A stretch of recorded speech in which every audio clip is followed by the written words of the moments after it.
నంద్యాలలో ఉద్రిక్తత నెలకొంది. టీడీపీ మాజీ ఎమ్మెల్యే భూమా బ్రహ్మానందరెడ్డి రోడ్డెక్కారు. ఆటోనగర్ వాసుల కోసం తాలూకా పోలీస్ స్టేషన్ ముందు బైఠాయించి ధర్నాకు దిగారు. గతంలో ప్రభుత్వం ఆటోనగర్ వాసులకు ఇళ్ల స్థలాలు కేటాయించిందని, కానీ ఆ స్థలాల్లో ఇప్పుడు ఇల్లు కట్టుకునే పరిస్థితి లేదని మండిపడ్డారు. భూమా బ్రహ్మానందరెడ్డి మాట్లాడుతూ పేదలకు ఇవ్వాల్సిన స్థలాలు బయట వ్యక్తులకు అమ్మేశారని తెలిపారు. వెంటనే ఆటోనగర్ వాసులకు ఇళ్ల స్థలాలు ఇవ్వాలని ఆయన డిమాండ్ చేశారు.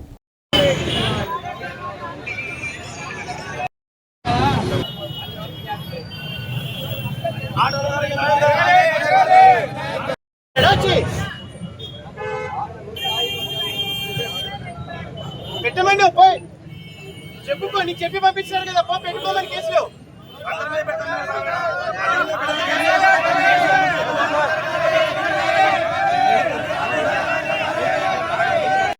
గారికి కూడా రిప్రజెంటేషన్ ఇవ్వడం జరిగింది. కమిటీ ఏర్పాటు చేస్తామన్నారు, జరుగుతూ ఉంది. కానీ ఇప్పటికీ దాదాపుగా 30 మంది దగ్గర వాళ్ళకి స్థలాలు కేటాయిస్తామని చెప్పేసి గతంలో ఉన్న వాళ్ళు, వైఎస్ఆర్సీపీకి సంబంధించిన వాళ్ళు ఉన్నారు, పాత ప్రెసిడెంట్, వీళ్ళందరి దగ్గర డబ్బులు తీసుకొని ఇప్పటికి కూడా స్థలాలు కేటాయించలేదు. దాని గురించి చీటింగ్ కేసు పెట్టండి అని చెప్పేసి డిపార్ట్మెంట్ వాళ్ళతో మాట్లాడుతూ ఉంటే వాళ్ళు పట్టించుకోవడం లేదు. ఈ రోజు పర్సనల్ గా వెళ్ళి రిక్వెస్ట్ చేసి మాట్లాడుతూ ఉంటే మీకు అసలు ఎప్పుడు కమిటీ ఫామ్ అయింది, మీకు ఎందుకు కేసులు పెట్టాలా, మీరు అప్పటి నుంచి ఏం చేస్తున్నారు అనే క్వశ్చన్లు అడుగుతూనే ఉన్నారు. లాస్ట్ కి పోయి మీ మీదే కేసులు పెడతాము అనే పరిస్థితిలో ఈ రోజు మేము అనిపించుకోవాల్సి వస్తుందా? గతంలో వైఎస్ఆర్సీపీ ప్రభుత్వం ఉన్నప్పుడు మేము ఏ తప్పులు చేయకపోయినా కూడా తెలుగుదేశం పార్టీలో ఉన్నామన్న కారణంతో మా మీద 3-4 కేసులు పెట్టారు. ఈ రోజు తప్పు చేస్తారని చెప్పేసి సాక్ష్యాలతో చూపిస్తా ఉంటే ఈ రోజు ఈ డిపార్ట్మెంట్ వాళ్ళు వచ్చేసి మా మీద రిటర్న్ కేసులు పెడతామని చెప్పడం కూడా చాలా దౌర్భాగ్యమైన పరిస్థితిగా ఉంది. ఈ రోజు ఖచ్చితంగా తప్పు చేసిన వాళ్ళ మీద కేసులు పెట్టింది ఈ రోజు ఇక్కడ నుంచి లేసే ప్రసక్తే లేదు. ఈ రోజు ఖచ్చితంగా కేసు రిజిస్టర్ చేయాలా, వాళ్ళని అరెస్ట్ చేయాలని ఈ సందర్భంగా డిమాండ్ చేస్తున్నాం.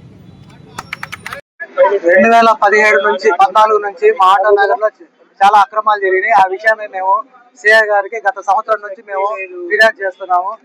సారు ఫిర్యాదు తీసుకోవడం లేదు. ఈ రోజు కూడా నమస్కారం చేస్తున్నారు. అందుకనే మేము ఈ ధర్నా కూర్చోవాల్సి వచ్చింది. మా దాంట్లో చాలా అక్రమాలు జరిగింది. మేము విత్ ప్రూఫ్లతో సహా చెప్తున్నాం. గతంలో కూడా మీడియా సభ్యుల ముందు అందరి ముందు కూడా తెలియజేశాము, పేపర్లు కూడా చూపించాము. ఇన్నాళ్ళు చూపిస్తున్నా కూడా మాకు న్యాయం జరగట్లేదు. అందుకోసం ఈ రోజు మేము రోడ్డు మీదకి రావాల్సిన పరిస్థితి తీసుకొచ్చారు. దయచేసి మాకు న్యాయం చేయాలని చెప్పి కలెక్టర్ గారిని, ఆర్టీఓ గారిని అందరినీ కోరుకుంటున్నాం. మాకు సహాయం చేస్తున్న భూమా బ్రహ్మానందరెడ్డి గారికి కృతజ్ఞతలు తెలుపుకుంటున్నాము. నమస్తే. ప్రెసిడెంట్ వచ్చేసి Zakir, Papa Saheb Zakir, vice president Mohammed Hanif, secretary Zakir Hussain, treasury Yusuf, ఈ నలుగురు కలిసి చాలా మోసాలు చేశారు. స్థలాలు కూడా వర్కర్కి రావాల్సిన స్థలాలు వాళ్ళు కబ్జాలు చేసుకుని ఉన్నారు. ఏమన్నా కనీసం 12 ఏళ్ల నుంచి లెక్కలు లేవు, అకౌంట్ లేదు. అడిగితే